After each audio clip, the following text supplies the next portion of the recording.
Indecent Proposal was a 1993 American erotic drama film directed by Adrian Lyne and written by Amy Holden Jones. It is based on the 1988 novel by Jack Engelhard, in which a couple's marriage is disrupted by a stranger's offer of $1 million for the wife to spend the night with him.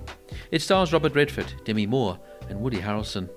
The film received mostly negative response from critics for the contrivances and implausibilities of its story. It also sparked controversy with feminists, arguing the film's premise promotes prostitution and the treatment of women as property. Despite this, the film was a box office success and grossed nearly $267 million worldwide, against a $38 million budget, becoming the sixth highest grossing film of 1993.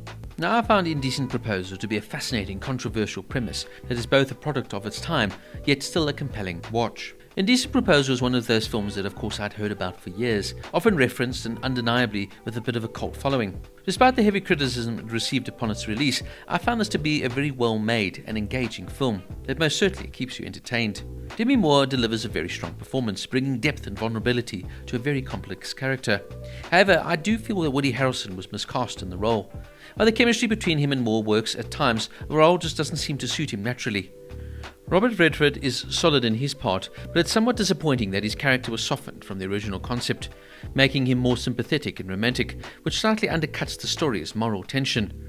I also don't love when John Gage now, at the end of the film, gets Diana Murphy to break up with him, as it were, almost if he's trying now to do the right thing. It sort of contradicts the character's main sort of arc, and also somewhat diminishes Diana's agency at a crucial part in the film.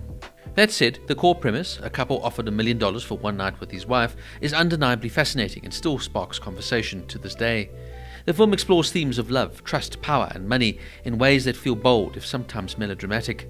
It's definitely a product of its time, especially in how it handles gender dynamics, but it remains entertaining and still thought-provoking to this day. Overall, Indecent Proposal, while very flawed, is still a memorable film, well-made, controversial, and emblematic of the early 1990s in Hollywood. Indecent Proposal gets an 8 out of 10.